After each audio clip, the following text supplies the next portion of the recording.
Thank you for joining me for Let's Get Cooking, Healthy and Delicious, Episode 3. Today we're talking about heart disease, we're talking about high cholesterol, and I often get the question, what should I eat if I have high cholesterol, or what should I not eat? Saturated fat increases LDL cholesterol. LDL is a bad cholesterol. I always think of it as lousy cholesterol, L for lousy. LDL, you want that number to be down if you've been told that you have high cholesterol. And saturated fat is one component of our diet that we can reduce to lower LDL. Saturated fat is found in meats, high-fat dairy, and so always look on labels for the saturated fat. You want the lowest number possible. Choose low-fat dairy, so 1%, 2%, milks and yogurts. Cheeses should be skim or part skim. Lean cuts of meat, and if there's visible fat, just trim it away.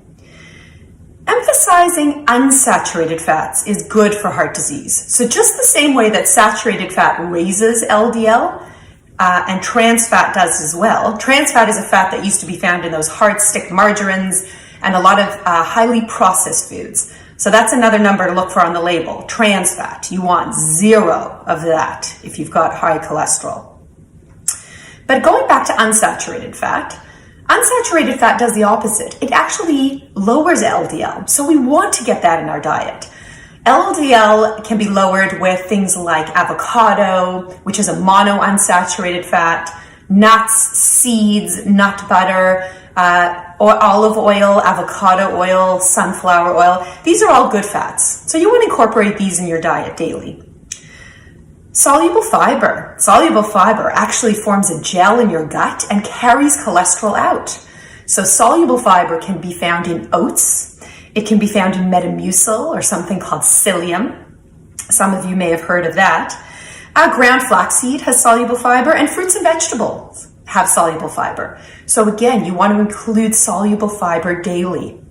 Next is nuts. Nuts and nut butters are wonderful for cholesterol. So include about 1/3 of a cup of nuts 5 times a week, but nut butters would work just as well. Plant protein. So if you remember back to our plate, 1/4 of our plate should be protein when we're eating meals. We need protein for muscle synthesis. Aim for plant protein more often. Plant protein includes things like chickpeas, lentils, edamame, tofu, and they're a wonderful, wonderful way to lower cholesterol.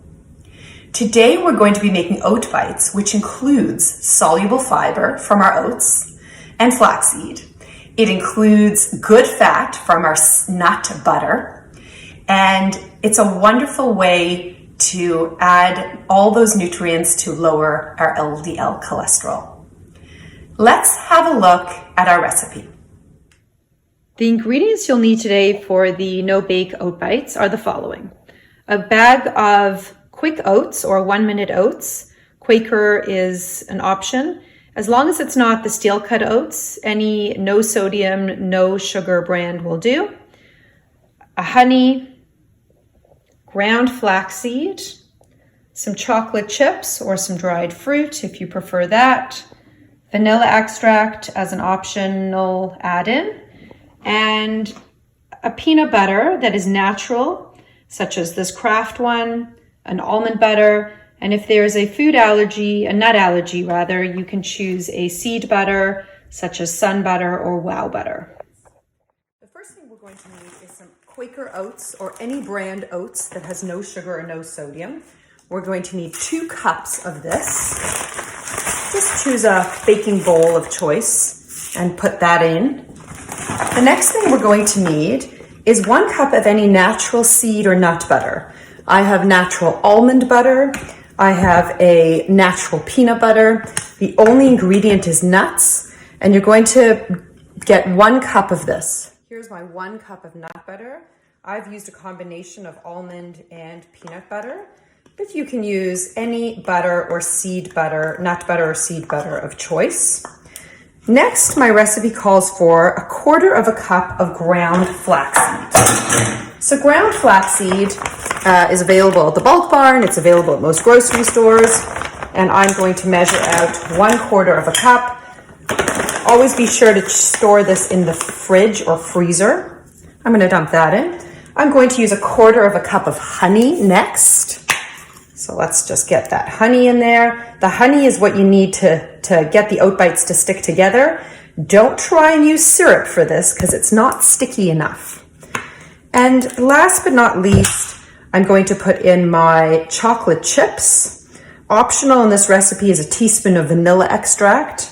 Again, adds a bit of a vanilla flavor, but optional. I will add in 1/4 of a cup or a drizzle of dark chocolate chips. My drizzle of vanilla, just about a teaspoon or a drop to add some nice vanilla flavor. And voila, our no-bake oat bites, all the ingredients in one bowl, stirring it up so that it gets nice and glued together. I've gotten my mixture nice and stuck together, sticky, should look like this. And I've started to make my balls, my oat bite balls. You can use gloves or just bare hands for this. And the recipe says you can put this on a piece of parchment paper and put it in the fridge. But I go directly to a freezer-safe container so that I can store this nicely in the freezer or the fridge. Just make a ball that size. You can make them smaller. You can make enjoyed our oat bite recipe. I've got mine here in my freezer-safe container, ready to go. A couple of food storage safety and cost-effective tips for today.